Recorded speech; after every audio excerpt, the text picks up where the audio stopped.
असतो मा सद्गमय तमसो मा ज्योतिर्गमय मृत्योर्मा अमृतं गमय.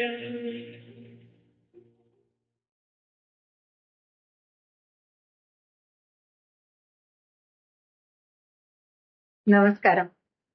మనము కిందటి ఎపిసోడ్ లో పూర్ణానుస్వారం గురించి, అరు అనే అచ్చు గురించి ఉచ్చరించుకుని, గురించపు గుర్తులు ఏ విధంగా పద నిర్మాణానికి సహాయపడుతున్నాయో, కొత్త కొత్త పదాలని మనకు అందజేస్తున్నాయో తెలుసుకునే ప్రయత్నం చేద్దాం. నిన్న మనం అనుకున్న విధంగానే ఈ రోజు ఒత్తులు యొక్క ప్రాధాన్యతని తెలుసుకునే ప్రయత్నాన్ని ప్రారంభిస్తాం. దీన్ని చాలా మంది మాత్ర అని కూడా అంటారు. సంస్కృత పదమైన మాత్ర నుంచి వచ్చిందే ఒత్తులు. తెలుగు భాషలో మనము ఒత్తులు అని అంటున్నాం. అయితే ఇక్కడ ఒక చిన్న విషయాన్ని మనము గమనించాలి. అచ్చులు తమ ప్రతిరూపాలైన గుణింతపు గుర్తుల్ని తెలుగు భాష సౌష్ఠవానికి అందజేస్తుంటే, వాటి సహాయంతో రూపొందించిన హల్లులు, అవి అక్షరాలు తమ ప్రతిరూపాలైన ఒత్తులను మనకి అందించి ఆ భాషని మరింత సౌందర్యవంతంగా సౌష్ఠవంగా చేస్తున్నాయి. అది ఏమిటో ఒక్కసారి గమనిద్దాము. ఇది కూడా ఒక వినూత్న ప్రయోగమేనండి. నేను మామూలుగా కా కావట్టు కావట్టు కావట్టు అలా చెప్పట్లేదు. ఎందుకంటే మీ అందరికీ ఆ విధానం అలవాటైపోయింది, మీకు ఒత్తిడి తెలియవని కూడా కాదు. కాకపోతే వాటిల్లో ఉండే సందేహాలను తొలగించుకొని మనము ఖచ్చితంగా స్పష్టంగా గుర్తించడానికి ఇది ఒక వినూత్న ప్రయోగం. దీన్ని మీరు సహృదయంతో సహకరిస్తూ ఆస్వాదిస్తారని అనిపించండి. నమస్తే. రెండు, ఇక్కడ మనము తెలుగు భాష గురించి మాట్లాడుకుంటున్నాం. కాబట్టి ఈ తెలుగు భాష అనేది ఒక మూల పదంగా ఉంది. మనకి 1, 2, 3, 4, 5, 6 వాక్యాలు ఇవ్వబడ్డాయి. 6 వాక్యాల్లో తెలుగు భాష తెలుగు భాష తెలుగు భాష అని ఉన్నాయి. సామాన్యంగా అన్నింటిలో కూడా 6 వాక్యాలు కూడా తెలుగు భాష గురించే ఉంది. దాని యొక్క విశేషాలను కూడా మనం చెబుతున్నాం. అది చెబుతున్నప్పుడు ఒక పదాన్ని వాళ్ళు మనకి ఇచ్చారు. ఆ పదానికి మనము వివిధములైన ఒత్తులను చేసి తెలుగు భాష యొక్క గొప్పతనాన్ని వివరించే ప్రయత్నం చేస్తున్నాం. ఇచ్చినది ఒక పదం. ఆ పదమును మార్చకుండా, ఎటువంటి మార్పులు చేయకుండా, కేవలము ఒక ఒత్తుని ఆ పదమునకు సహకారముగా ఉంచి ఆ పదము యొక్క విశిష్టతను పెంచుతూ తెలుగు భాష యొక్క పరిమళాలను మరింత ప్రకాశవంతం చేసే ప్రయత్నంగా ఈ అభ్యాసం మనకి తోస్తుంది. చూద్దామండి ఆ పరిమళం ఏంటో, ఆ ప్రకాశం ఏంటో. రండి. మొట్టమొదట మనకు వాళ్ళు ఇచ్చిన వాక్యము తెలుగు భాష ఒక వరము. మనం తెలుగు భాషను తెలుసుకోగలగటము అనేది తెలుగు భాష మనకి ఇచ్చిన వరము. ఆ వరము అనేది ఇచ్చిన పదం. మనము ఆ వరము అనే పదాన్ని, వరము అనే పదంలో ఎటువంటి ఉంటుంది లేదు, కేవలము అక్షరాలు మాత్రమే ఉన్నాయి. ఆ పదాన్ని తీసుకుని మనం తెలుగు భాషలో దాగినది వర్ణము. మనం వర్ణమాల చూస్తాం కదండి. తెలుగు భాషలో వర్ణములు దాగి ఉన్నాయి.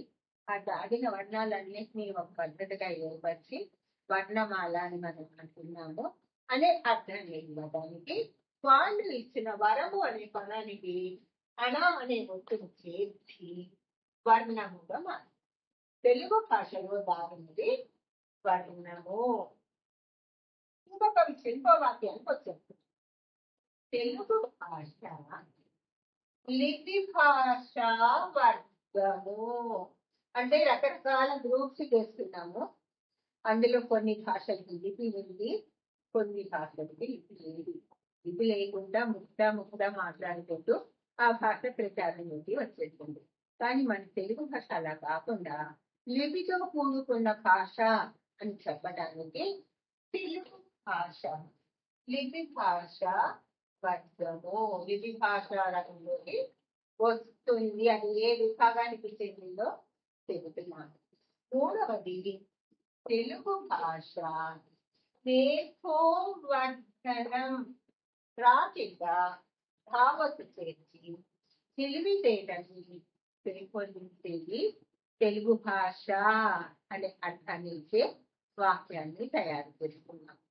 అదేవిధంగా తెలుగు భాష ద్రావిడ వర్గము, అంటే ద్రావిడ దేశంలో ఎక్కువగా వ్యవహరింపబడేది. కానీ భాషల్ని ఉత్తరప్రదేశంలో ఆర్యావర్తము అని, దక్షిణ దేశంలో ఉండేదేమో ద్రావిడ వర్గము అని మాట్లాడతారు. అంటే వ్యవహరింపబడే భాష. ఆర్యావర్తంలో సంస్కృతం ఎక్కువ వ్యవహరింపబడితే, హిందీ ఎక్కువ వ్యవహరింపబడితే, మన దక్షిణ పదంలో ద్రావిడ వర్గంలో తెలుగు భాష వ్యవహరింపబడుతుంది, వ్యవహారిక భాషగా మాతృభాషగా ఉంటుంది అని చెప్తున్నారు. అదేవిధంగా తెలుగు భాష పఠనము అక్షరవర్షము. ఇక్కడ శ్రావకుని చేసి ఈ వరము అనే పదానికి శ్రావకుని చేసి తెలుగు భాష చదువుతుంటే సంతోషంతో మునిగిపోతాం, సంతోష వర్షం కురుస్తున్నట్టుగా ఉంటుంది అని ఒక వాక్యం తయారు చేయబడింది. తెలుగు భాష గురించి, తెలుగు భాష గొప్పదనాన్ని గురించి వివరిస్తూ, వరము అన్న పదాన్ని గమనిస్తూ, దాన్నే గ్రహిస్తూ, దానికి అణ, గ, త, త అనే 5 ఒత్తుల్ని చేసి, 5 పదాలను చేసి ఆ పదాలని తెలుగు భాషకి అన్వయించడం జరిగింది. మీరు కనుక ఆసక్తికరంగా ఉంటుంది అని అనుకుంటే ఈ 5 ఇవ్వబడిన ఒత్తులు, మనం ఒత్తుల విభాగంలో 3 విధానాలు ఉన్నాయి అని అందరి పెద్దలు చెప్తూ ఉంటాడు కదా, ఒత్తులు 3 రకాలు అని. ఈ 5 ఒత్తుల్లో ఆ 3 రకాలు ఉన్నాయా, ఉంటే ఏ ఒత్తు ఏ విభాగానికి చెందింది అనేది మీకు ఆమె రాస్తారని అనుకుంటున్నాను.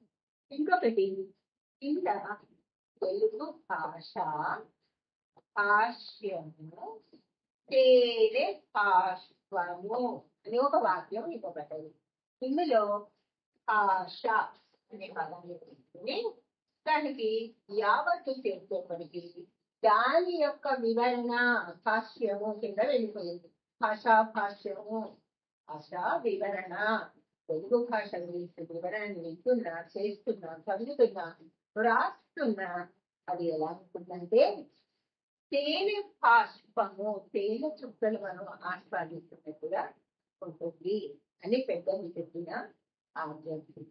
ఇప్పటికీ సెలవు తీసుకుంటానండి. వచ్చే ఎపిసోడ్లో ఈ హల్లుల గురించి ఇంకా విశదంగా, వివరంగా ఉదాహరణలను తీసుకుంటూ అవి అర్థాలను ఎలా మారుస్తాయో గమనిస్తూ ప్రత్యేకంగా మనము పదాలని సృష్టించే ప్రయత్నం చేద్దాం. ఇప్పటికి ఉంటానండి. సెలవు. జై తెలుగు తల్లి.